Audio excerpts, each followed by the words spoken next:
start to the tournament, but no margin for error left in this one. Big day. This isn't about formations or philosophy or playing pretty. This is about getting a result, and a result that could possibly lead to this summer's U20 World Cup. Well, here are the standings in Group A. Earlier, Panama beating Guatemala. Panama knows for sure they're going to the World Cup. Guatemala for sure going to the playoff round. The question is who joins them, and the U.S. in this position because of 1 point from the first 2 games. And Tom Ramos, the head coach of this team, saying part of the reason why they figured it out since getting forward Ben Spencer fit and back in the team.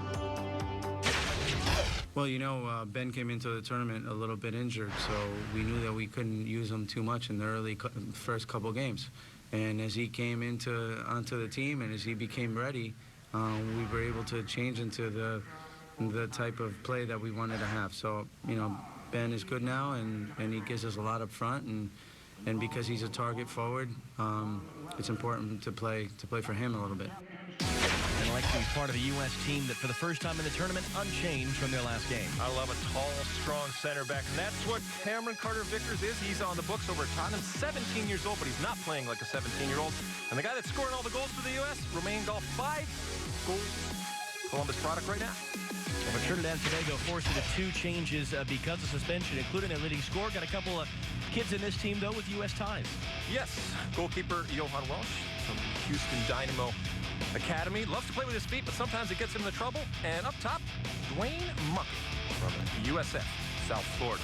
Got to be able to score a goal today. Well, the Trinidad and Tobago team, knowing they need a win, a draw would be enough for the U.S. 90 minutes for a spot in the playoff, for a spot in the World Cup. Kickoff next.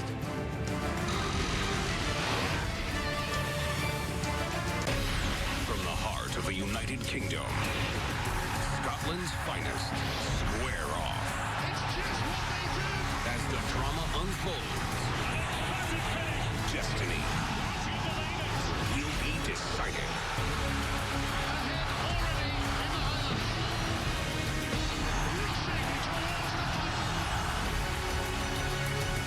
Experience a moment of relief. Introducing One Voice. Get all your basic calling features for free, like caller ID, voicemail, call waiting, call forwarding, and automatic calling features. Save with Flow One Voice today. Visit discoverflow.co for more information. Experience unrivaled value with One Voice. Get the lowest local, mobile, and international calling rates from Flow landlines for only $99.99. Get 500 minutes monthly plus free flow-to-flow calls and more. Now that's value. Don't you bring me a message from the Foundation for a Better Life. My condition was leukemia, but my position was, I'm walking out of here. I'm beating this thing. Had it not been for the hard work and dedication of the researchers, the doctors, the scientists, all the people that have a hand in finding these cures, you know, I wouldn't be sitting here today having this conversation.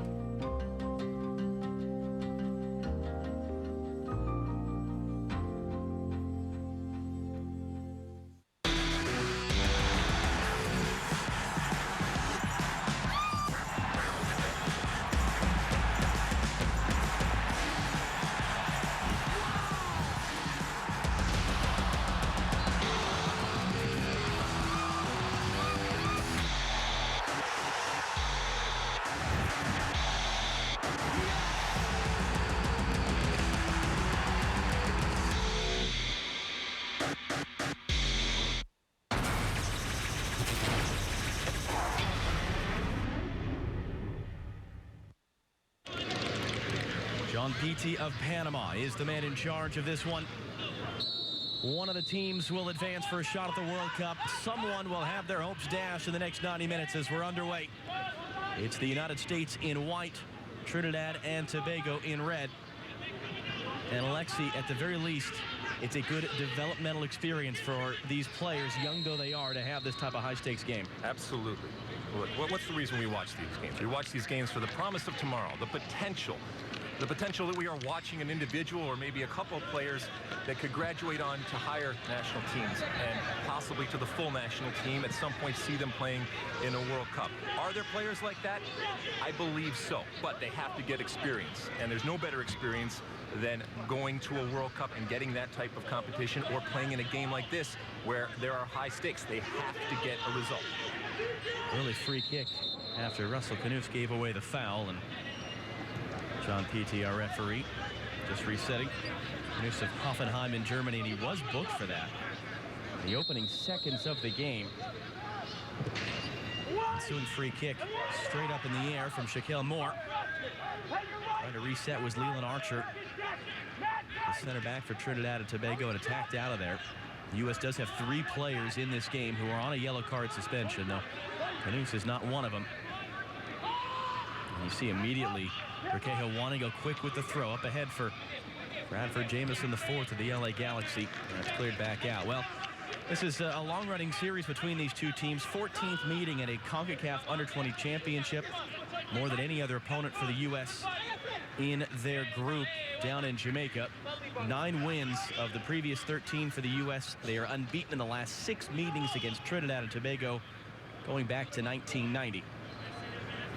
Let's take a look at Johan Welch of the Houston Dynamo Academy. He was also a starter for them with the under-17s 2 years ago. Trinidad and Tobago team that lost to Panama in the do-or-die game for a spot of the under-17 World Cup.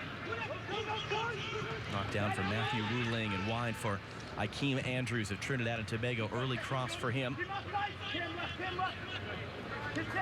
Kishun Sicharan getting the start, having played just 6 minutes previously at the tournament. And he's behind for a goal kick. Well, what particular challenges does Trinidad and Tobago pose for the U.S., Alexi? Well, in talking to Tab Ramos over the last couple of days, and people that watched the game, he looked at this team and said, individually and collectively, they're better than the likes of Jamaica, and they can break teams down. And it's not that the U.S. isn't a better team in terms of the way Tab Ramos feels about it, but they are more dangerous. This is an interesting game. The U.S. has to be patient, take their moments when they can. Now rolled in here for Akeem Garcia. Dropping off for Andrews. His cross knocked down in the box. Trying to recover was Matt Miazga defensively. And then the shot is hacked well wide and off by Kishun Sicharan, out for another goal kick. But boy, Trinidad and Tobago with the pressure early on. I like the way that Cameron Carter-Vickers on this cross. Okay, don't foul. Keep him in front. Playing the odds. You're going to get crosses, but if you have your, and once again, stepping in and winning balls. At least on a foul there.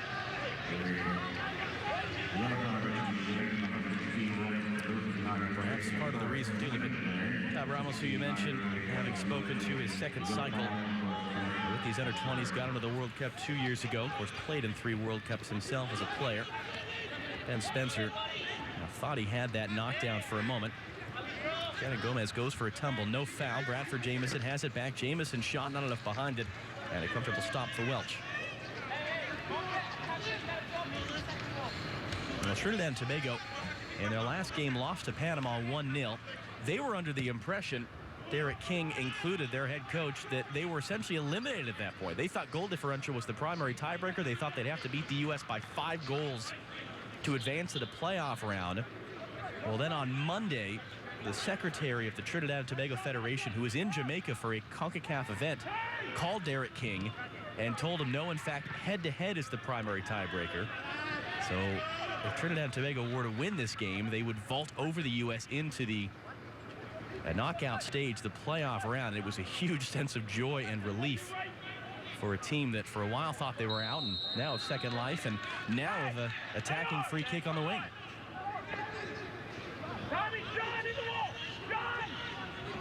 John Riquelme of Tijuana giving it away. Zach Steffen came out of the University of Maryland to sign with Freiburg in Germany. Been the primary goalkeeper for the U.S. at this tournament.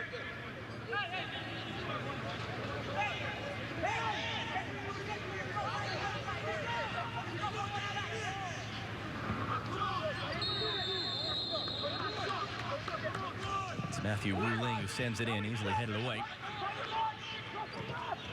Reset into the box, a scramble there. Steffen got a piece of that, cleared away by Miazga to midfield. And now Spencer trying to lead the U.S. the other way. Jamison has runners either side. Hands off for Gall, leading scorer for the U.S. in the tournament has just put it wide.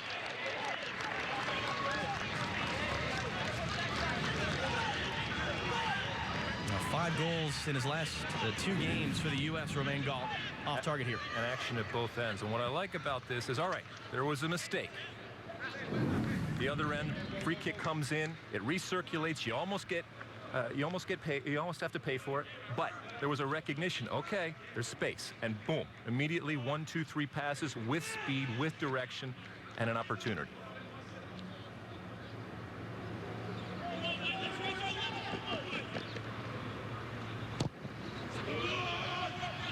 Now, the U.S., as we mentioned, unbeaten in the last 6 meetings with Trinidad and Tobago with these championships dating back to 1990. Only 3 goals conceded in those 6. Top and distance has flashed well off. Hakeem Andrews taking the attempt there.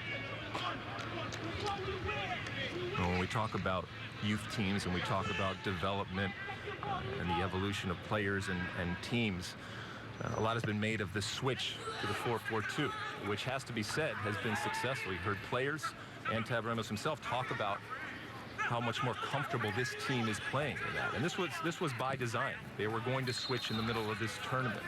But it begs the question, when you are developing teams that you hope will graduate and maybe groups of players, and they are playing a system that isn't necessarily employed by Jurgen Klinsmann or favored by Jurgen Klinsmann, are you doing a disservice by not playing in that formation? And I asked Tab Ramos the other day about that, and he said, look, I'm not graduating teams. I'm graduating individual players. And at times, I have to put my team in a situation that's going to get the result in order to get them the experience that is going to develop.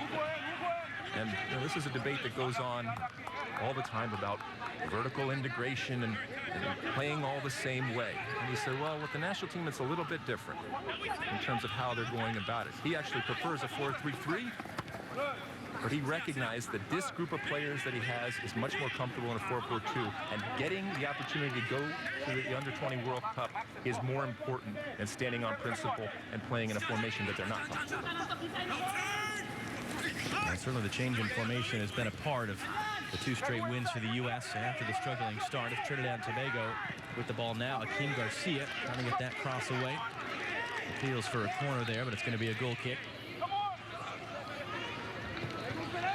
The other thing that possibly going to a World Cup gets you is a much better playing surface. And it is a great equalizer, and we've talked about it all tournament. It is just not good. It's not conducive to players like the U.S. has that want to play on the ground, that want to play quickly. You got to figure out a way to do it. But the opportunity to play on much better fields and to show what you really are in terms of your soccer, that's a reward. But you got to get through this muck first.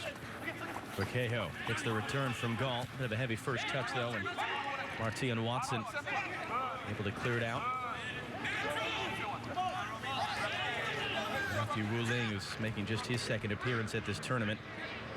Charging forward there was Emerson Hyndman. Helps to win the ball for the U.S. Romain Galt with it now. Hyndman on the turn, surveying his options, clips it in, trying to find Jamison, headed away. And scrambled out to midfield. Garcia, well, he was trying to turn. Matt Miazga right in front of Tab Ramos.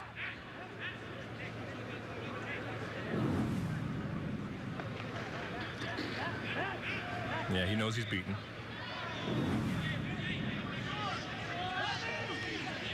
But that combination of Miazga and Carter Vickers has been very, very good all tournament. They've figured out a way to play together, an understanding of when to go, when to pull back, what each other's weaknesses are. It comes with time, comes with consistency.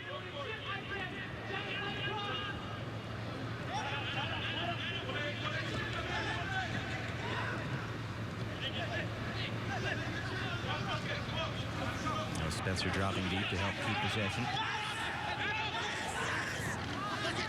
Hyndman taken off his foot by Neville Hackshaw. Now Trinidad and Tobago on the break, and Chappelle Moore, the right back, came charging forward as part of that sequence. Inside for Garcia, trying to turn it around now. Wu-Ling further across. Andrews pulls the shot wide. But a great look for Trinidad and Tobago to score the opener. Great recognition for Trinidad and Tobago to understand that there's those opportunities and to play the ball into space in front of the guys that are open. But it all stems up top from Ben Spencer coming back, doing the first job well of holding the ball, but then losing it in a vital area and nobody there to put pressure. And Trinidad heading down the other way. The U.S. has only allowed 8 shots on goal in the 4 games in the tournament so far. You see 6 shots between the two teams in 11 minutes or so. And again, evidence of the stakes of this game, the amount of energy we're seeing early on as Jamieson and Gall combine to win the ball back for the U.S. Now Shaquille Moore. Moore plays it wide. That's Thompson firing it in and over. All right, the cross isn't there, but the work from Bradford Jamieson. You're forward coming back and doing that type of work. That means so much. Not just in the play. Okay, you might or might not score. But that message that you send to your midfielders and back to your defenders that, hey, I am willing to do some dirty work. I am willing to defend and get the ball back. And just from a practical standpoint, the place where you've got that ball and how close it is to the opponent's goal. You love to see that from a forward. Hackshaw with the strong header forward. Carter Vickers sends it the other way. Knuth's doing just enough there against Wuling to win it for the U.S. Moore plays into the space. Spencer not going to be able to get there in time on Jesus Perez. Although a giant divot coming out of the turf there as he was trying to play that ball. It's going to be out for a Trinidad and Tobago throw.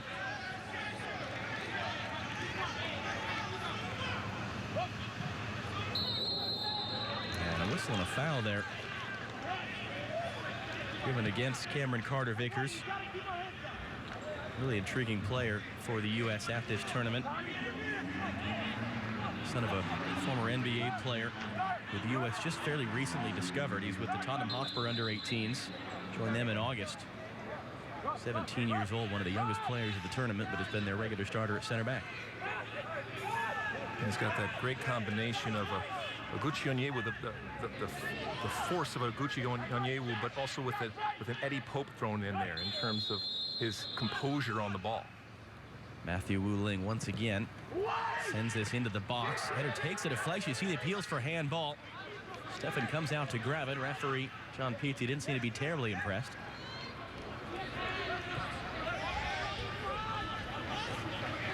And if any of you are so young that you don't know who Eddie Pope is, you should go look it up, and shame on you. Go to Wikipedia at halftime. Spencer for the U.S. knocked away. Quickly back in by Raquejo. Thompson's come across the left-hand side, making a piss of himself. As you talked about, Alexi Jamieson cuts it back. It's intercepted by Hackshaw and cleared back out for a U.S. throw. Second or third time we've seen that long, quick throw. Try to catch the defense off guard.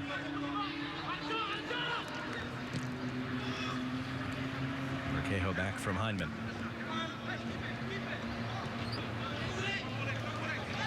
Now Knuth, he'll fire from distance. It's well off. Russell Knuth, who just had one substitute appearance the first 2 games. He's been part of that switch, though, to start the last 2, and he's got the armband on with Kellen Acosta back in Dallas. Suffered a knee injury in the Panama game and has been rehabbing back with his club team. And he's one of the few power grit players that the U.S. has. This team is populated with some incredibly skilled and talented players.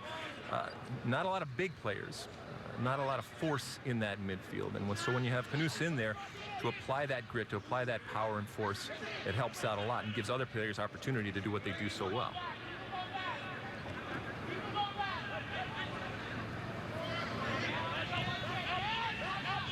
Carter Vickers a bit too tall for Ben Spencer to get on the end of. Quarter hour gone in Montego Bay, Jamaica. The United States, Trinidad and Tobago scoreless so far. This would be enough for the U.S. They only really need a draw.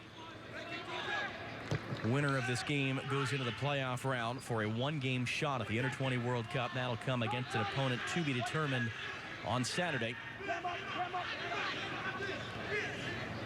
But someone's going to end the day with their hopes and dreams of New Zealand crushed as contact there. Akeem Garcia goes down underneath Carter Vickers.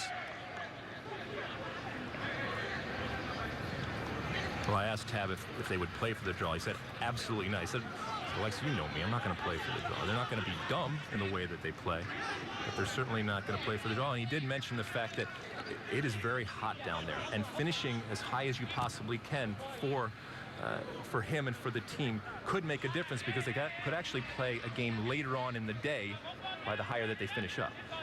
And if the U.S. were to win this game, they would, regardless of what happens tomorrow, finish as the top of these teams going into the playoff round, which would mean they play the later game, which would mean, as you said, in better temperatures. As you can see, that sun going down behind the stadium, so everything matters. Spencer trying to reset that for Thompson, couldn't find him. Jesus Perez clearance as far as Wu Ling, and Thompson battling, wins it back. Canoes into the space. That's Hyndman now for Moore. Moore just tackled off the ball by Jesus Perez. That's out for a Trinidad Tobago throw.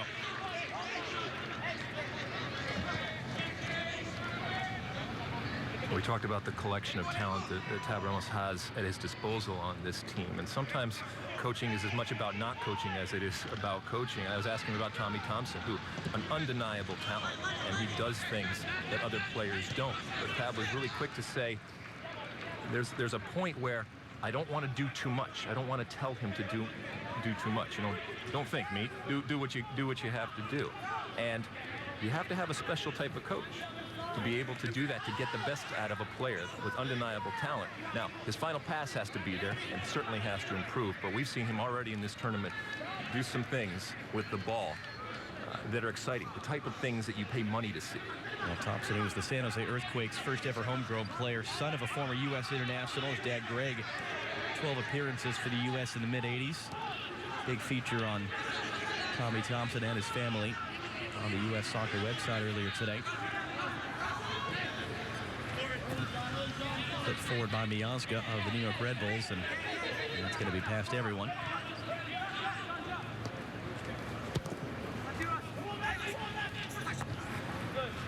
He was able to win the header and knock it out. Well, we had that frenetic pace the first 15 minutes or so. Things settling down a little bit here. Is that to be expected? Absolutely. In the U.S., we saw them try to get the ball forward, whether it's actually kicking it or long throw-ins, those opportunities. And Trinidad has really slowed down. They came out, got a couple opportunities, a couple set pieces. The U.S. defended those set pieces initially very, very well. So you feel everybody out and you see what you're up against. And now 20 minutes into the game, you know, and you adjust accordingly. Emerson Hyndman up for Jamison. Not about returning it. Instead, will go out wide for the left back, John Riquejo. And a battle with Shannon Gomez. Trying to get around him to the byline. Gets that cross away. Hesitation in the back momentarily. Appeals for handball. Looked like Hackshaw got his own arm in the way of his clearance. John Pitti, the referee, had a look at it. Elected not to blow the whistle. Does there, though, for a foul in the middle.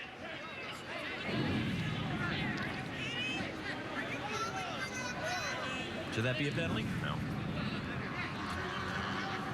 But you know my opinion is if it hits your arm, your hand, it should be no matter what. Just make it simple.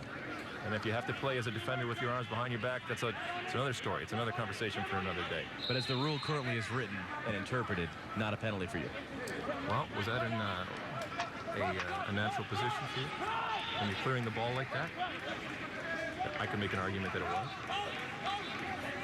But that play for me isn't about the handball or no handball. For me, it actually goes back to Emerson Hyndman, who is another undeniable talent and the real deal. Him coming back, dropping into midfield, getting the ball, and not being content just to play the ball around, getting the ball, turning, beating a guy, bypassing a couple players, and then playing the ball. If you can do that on a consistent basis, I'll take you on my team. Now, Spencer, for a moment, had great control off his thigh. And he may have just caught Hackshaw coming back to his feet, or rather, it's Dwayne Maquette of University of South Florida. Back in for Hyndman. Trinidad and Tobago with 4 players who are at U.S. colleges, and then the goalkeeper, Johan Welch, who's of the Houston Dynamo Academy. Only 3 of the players in the Trinidad and Tobago roster, though, have a full season of professional experience under their belt as compared to 12. You can say that for the U.S.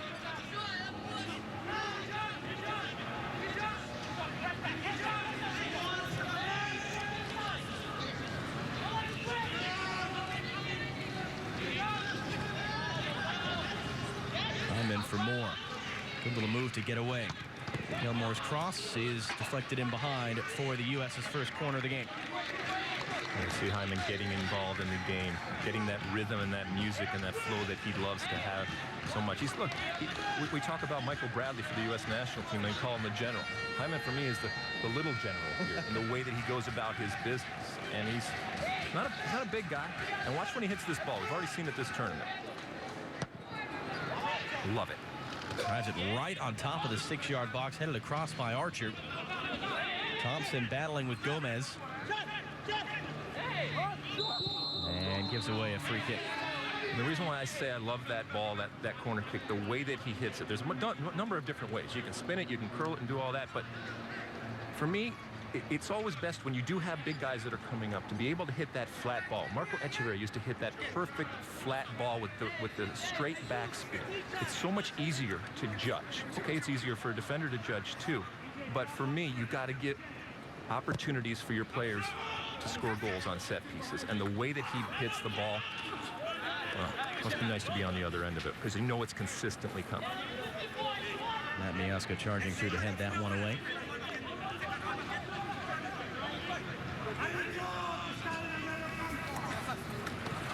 Flicked on by Andrews. Garcia is chasing it. Miazga heads it back. A slip there from Knuth.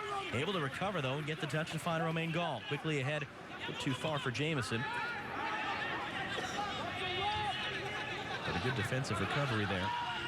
That's the Knuth of the U.S. Pressure from Hyndman. Knocked out. And it's going to be a U.S. throw. Well, there's a constant debate on the experience of going overseas. And for that guy right there, Emerson Hyndman, he is one of the players without a doubt that not only has developed, but has gotten so much better from having his time at Fulham. He's not a big player. Cahoe's cross deflected behind for a corner.